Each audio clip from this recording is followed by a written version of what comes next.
Pada suatu hari, terdapat sepasang dewa dan dewi yang berbuat kesalahan. Oleh karena itu, Sang Yang Tunggal mengutuk mereka menjadi hewan dan menurunkan mereka di bumi. Sang Dewi berubah menjadi babi hutan yang bernama Celeng Wayunghyang, dan Sang Dewa berubah menjadi anjing jantan yang bernama Situmang. Mereka harus menjalankan hukuman tersebut dan bertapa memohon ampunan agar wujud mereka kembali seperti semula. Mengapa kalian melakukan hal itu? Padahal sudah jelas-jelas aku melarangnya. Maafkan diri ini, Tuan. Aku dan Dewi hilaf. Iya, Tuan. Kami tidak bermaksud seperti itu, wahai Sang Hyang. Tidak ada kata maaf untuk kalian. Setidaknya kalian harus menerima sanksi atas perbuatan kalian. Tidak, Tuan. Kami mohon maaf sebesar-besarnya. Apapun, asalkan jangan hukum kami, Tuan. Diam kalian. Hukuman ini akan membuat kalian menyadari apa yang sudah kalian perbuat. Kemudian, ketika mereka turun ke bumi, wujud dewa berubah menjadi anjing jantan atau Situmang, dan wujud dewi berubah menjadi babi betina. Mereka dikejar-kejar oleh pemburu yang ingin menangkap mereka. Bro, lihat tuh, ada babi gede banget. Bisa jadi santapan istimewa kita hari ini nih. Oh iya, mantap. Ayo kita kejar. Tidak, Dewa. Apa yang kau lakukan? Coba lo pergi dari sini, Dewi. Aku gak bakal lagi mereka. Dewa, tidak. Baiklah. Jaga dirimu baik-baik, Dewa. Kau juga, Dewi. Jaga dirimu baik-baik ya.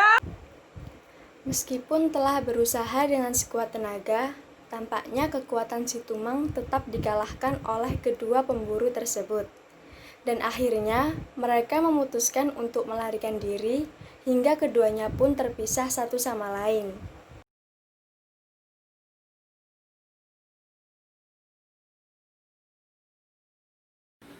Cepat pengawal, pemburu-pemburu liar itu tidak ada kapoknya. Tunggu sebentar, apakah itu anjing?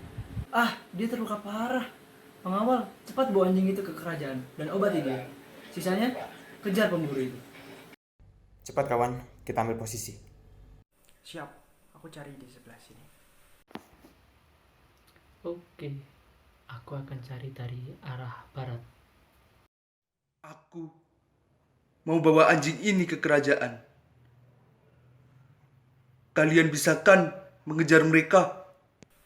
Santai. Kami pasti bisa. Dan akhirnya, Situmang dibawa oleh para pengawal. Dan dengan senang hati pun, sang raja merawat dan memelihara Tumang dengan baik. Setelah lama berburu di tengah hutan, sang raja membuang air seni yang tertampung dalam daun jaring atau keladi hutan. Kemudian ada seekor babi hutan betina bernama Celeng Wayunghyang yang tengah bertapa, kemudian merasakan haus. Ia kemudian tanpa sengaja meminum air kencing dari sang raja tersebut. Aku udah gak kuat. Aku buang di sini aja deh. Aku haus sekali. Tenggorokanku sudah kering. Dan aku sudah mulai lelah. Apakah aku akan mati di sini?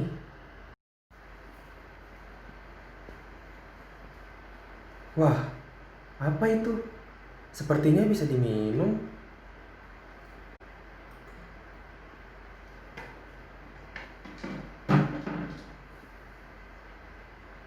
Wah, segarnya. Rasa aneh apa ini? Biarlah.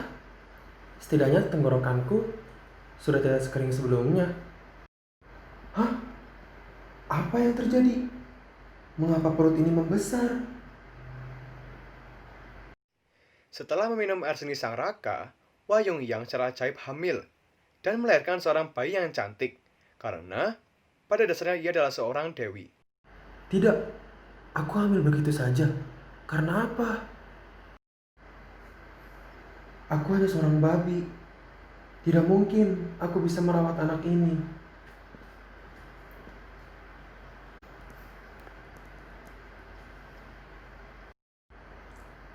Maafkan aku, Nak. Babi ini tidak bisa merawatmu. Semoga ada yang menemukanmu dan bisa merawat dirimu.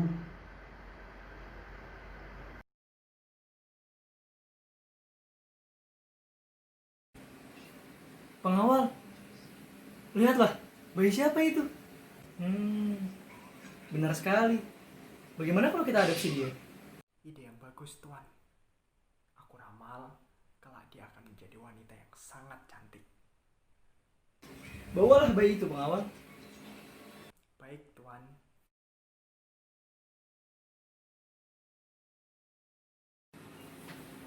Gadisku telah tumbuh besar.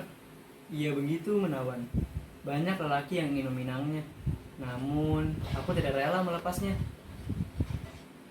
Pendamping gadisku haruslah orang-orang dari kalangan bangsawan, karena agar dia aman dan banyak yang melindungi.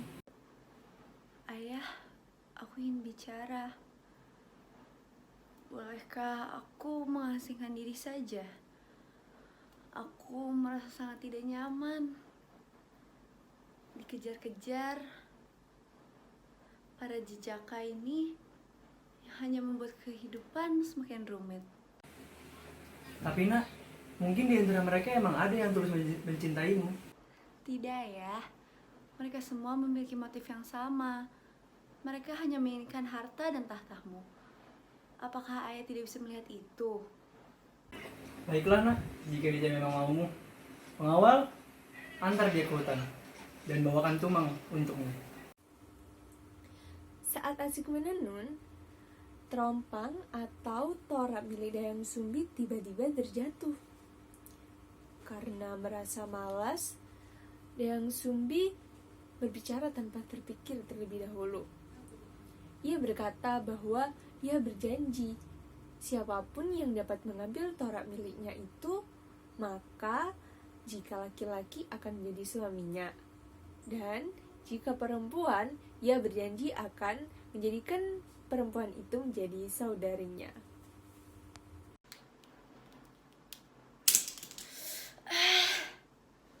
Jatuh lagi. Aku malas sekali mengambilnya. Aku bersumpah, siapapun yang akan mengambilkannya untukku, jika ia seorang laki, akan aku jadikannya suamiku. Dan jika ia seorang perempuan, akan kujadikannya saudaraku. Camkan itu. Ini pintalan benangnya, Tuan Putri. Tumang? Kau tumang, bukan? Mengapa kau memegang pintalan benangku? Ini artinya mau tidak mau, aku harus menikahinya.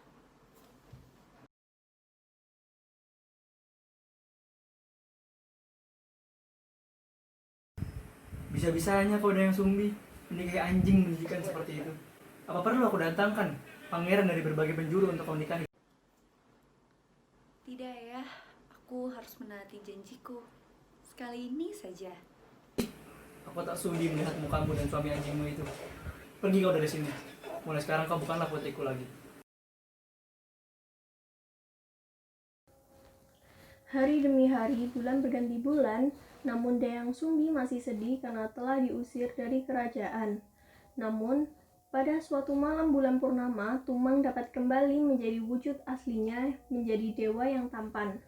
Dayang Sumbi pun mengira ia bermimpi berhubungan dengan dewa yang tampan yang sesungguhnya adalah si Tumang. Dayang Sumbi pun akhirnya melahirkan bayi laki-laki yang diberi nama Sangkuriang. Sangkuriang pun tumbuh menjadi anak yang kuat dan tampan. Beberapa tahun kemudian, suatu ketika Dayang Sumbi telah mengidamkan makan hati rusa. Maka ia memerintahkan Sangkuriang ditemani si Tumang untuk berburu ke hutan. Sangkuriang, Nak, pergilah ke hutan bersama Tumang, carikan daging rusa untuk ibu. Baiklah, aku akan pergi ke hutan dan membawakan hati rusa itu untukmu. Wah, lihatlah Tumang. Di sana ada babi hutan. Sasaran yang bagus untuk diburu. Cepat kejar dia sekarang. Baik Sang Kuryang, semoga tubuh tua ini kuat mengejarnya. Tunggu Tuan Anjing, jangan kejar aku. Hahaha, Dayang Sumbi sudah lapar dan kau menyuruhku untuk berhenti mengejarmu. Jangan bodoh. Tunggu dulu. Apakah itu kau, Dewi?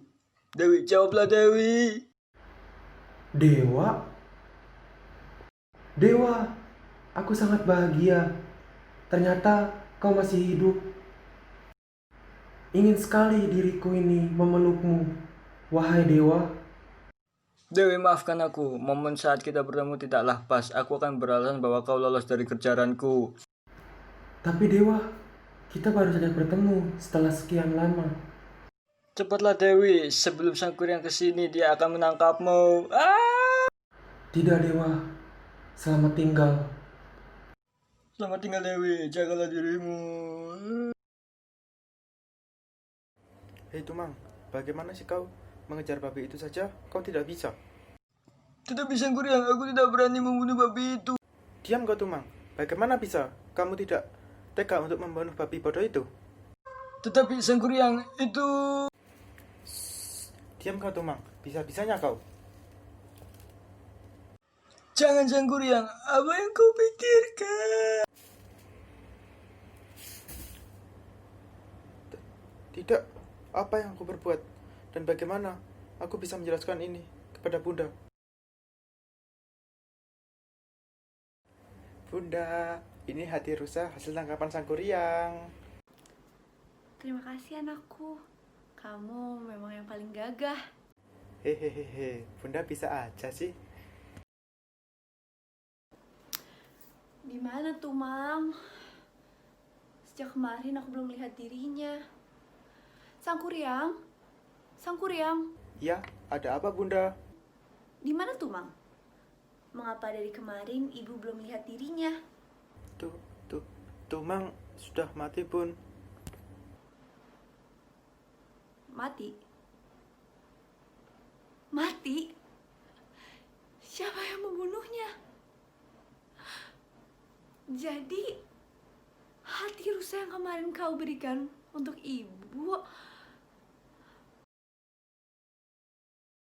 Setelah beberapa tahun kemudian, telah tumbuh menjadi seorang pemuda yang kuat, sakti, dan gagah perkasa. Setelah sekian lama ke arah timur, akhirnya sampailah Sang Kuryang di arah barat lagi. Dan tanpa sadar, ia telah kembali di tempat Dayang Sumbing berada tadi. Di sana, ia bertemu dengan gadis yang cantik yang merupakan ibunya sendiri. Siapa gadis cantik itu ya? Aku sungguh-sungguh terpesona melihatnya. Aku ingin berkenalan dengannya dan ingin meminangnya jadi istriku. Dayang, itu ada laki-laki. Aduh, dari sorot matanya sih kelihatan dia suka deh sama kamu, Dayang. Apaan sih kamu, Nyi? Serius, Dayang. Percaya deh sama saya. Tapi memang benar sih, dari tadi aku merasa diperhatikan olehnya. Permisi wanita cantik, maukah kau menjadi istriku? Aduh, harus bagaimana ini, Nyi? Terima sajalah, Dayang. Lagi pula, dia kan tampan sekali. Baik-baik. Tentu saja aku bersedia menjadi istrimu. Namun, Sang Kuryang tidak mengenali bahwa putri cantik yang ditemukannya adalah Dayang Sumbi, ibunya sendiri. Karena Dayang Sumbi melakukan tapa dan laku, hanya memakan tanaman mentah. Sehingga Dayang Sumbi menjadi tetap cantik dan awet muda. Dayang Sumbi sendiri pun awalnya tidak mengetahui bahwa sang ksatria tampan itu adalah putranya. Akhirnya kedua insan tersebut berkasih mesra. Pada suatu ketika, Dayang Sumbi tengah menyisir rambut Sang Kuryang. Dan ternyata di kepala Sang Kuryang tersebut terdapat luka. Yang ia ingat bahwa luka tersebut adalah bekas pukulannya terhadap anaknya, Sang Kuryang. Dayang Sumbi menolak lamaran tersebut. Namun Sang Kuryang masih tetap kekeh. Ia akan tetap ingin menikahi Dayang Sumbi. Hei Dinda, kesini cepat. Aku ingin berburu ke hutan. Tolong. Iya, Kanda. Kanda, di kepalamu itu ada luka apa? Iya betul Dinda. Bekas luka yang ada di kepalaku ini karena dulu pernah dipukul ibuku. Ibuku sangat marah sekali padaku waktu itu. Setelah kejadian itu, kemudian aku pergi. Kutinggalkan ibuku sendiri.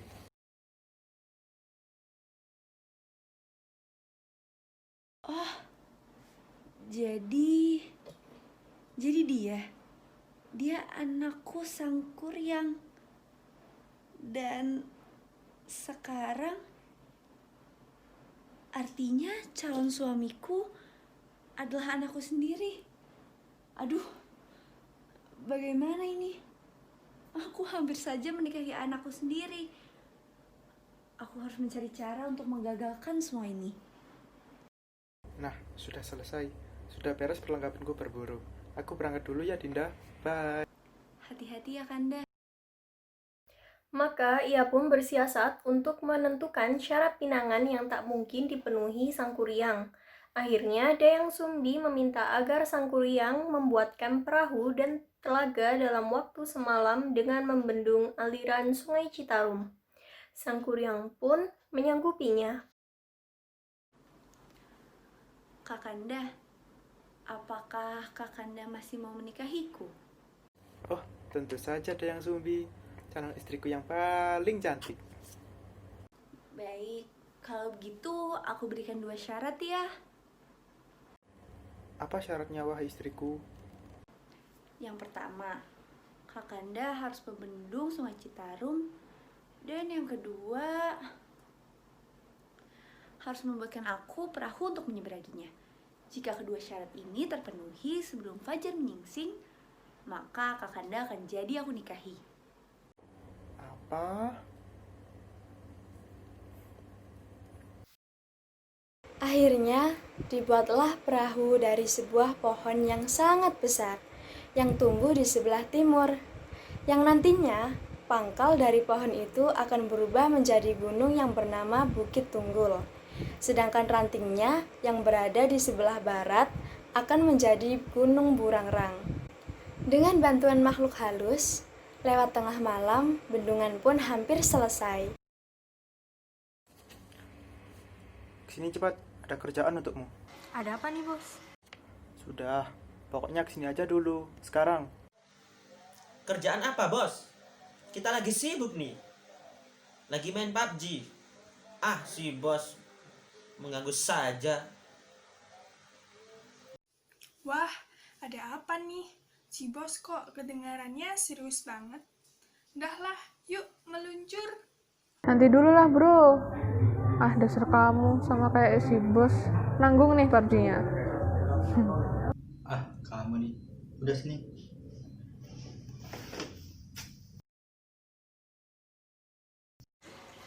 Ada apa nih, Bos? Gini loh, saya kan lagi karena disuruh jadi gimana mau coba, itu anunya susah sekali. Oh, begitu, Bos. Lebih baik Bos saja. Daripada kan lebih Heh, kalau ngomong yang jelas atuh, jangan una anu. Ini teh bukan drama Sang Kuryang keanuan. Coba ngomong yang jelas, Bos. Cepatlah Sang Kuryang. Kamu tidak memiliki waktu yang banyak. Cepat putuskan. Ah, diam. Baik, aku akan penuhi syaratmu. Jangankan membendung Sungai Citarum dan membuatkan perahu untukmu dalam 1 malam. Seberangi lautan yang luas dan ambilkan bulan juga aku akan lakukan. Demi kamu, Dayang, wahai istriku. Meskipun aku mah apa atuh? Hah? Yang bener saja, Bos. Membendung Sungai Citarum? Membuat perahu. Dalam 1 malam? Oh, no. Dalam 1 malam? Oh, no. Ah, sudah diam kalian. Pokoknya kita akan penuhi kemauan Dayang Sumbi.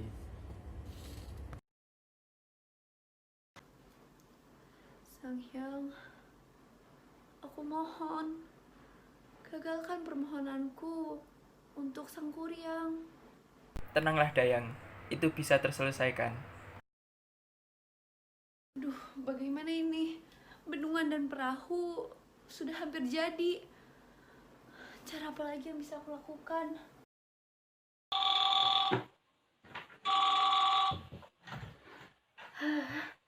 Ada apa sih, Dayang? Gak tahu apa orang lagi mimpi ketemu sama Leninho, malah dibangunin, kumaha teh. Jadi potongkan mimpinya. Nyi, Sang Kuryang, Nyi. Ada apa emang dengan Sang Kuryang? Sang Kuryang bilang sama Leninho kah? Iya. Bukan itu. Perahu dan bendungannya sudah hampir jadi. Wah, gawat itu gawat. Jadi bagaimana ini Teh Nyi? Kalau begitu, mau tidak mau kita harus menggagalkan Sang Kuryang. Dayang, bagaimana kalau kita memukul-mukulkan alu agar para ayam bangun, seolah-olah ini sudah pagi, sehingga Sang Kuryang pun gagal. Betul Dayang, kita harus melakukan rencana ini supaya bisa menggagalkan Sang Kuryang. Ya kan? Baiklah, ayo kita lakukan ini.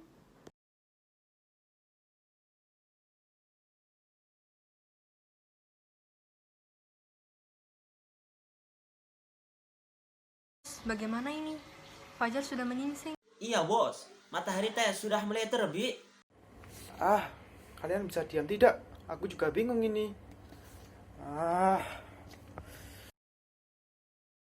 Sang Kuryang pun menghentikan pengerjaannya karena merasa telah gagal memenuhi syarat-syarat yang diberikan oleh Dayang Sumbi. Dengan sangat marah dan kesal, ia pun merusak bendungan yang telah ia buat dan desa-desa pun akhirnya tenggelam oleh air dari bendungan tadi. Lalu Sang Kuryang pun juga menendang perahu buatannya sendiri ke tengah hutan hingga perahu itu berada dalam keadaan terbalik dan membentuk gunung yang disebut dengan Gunung Tangkuban Perahu.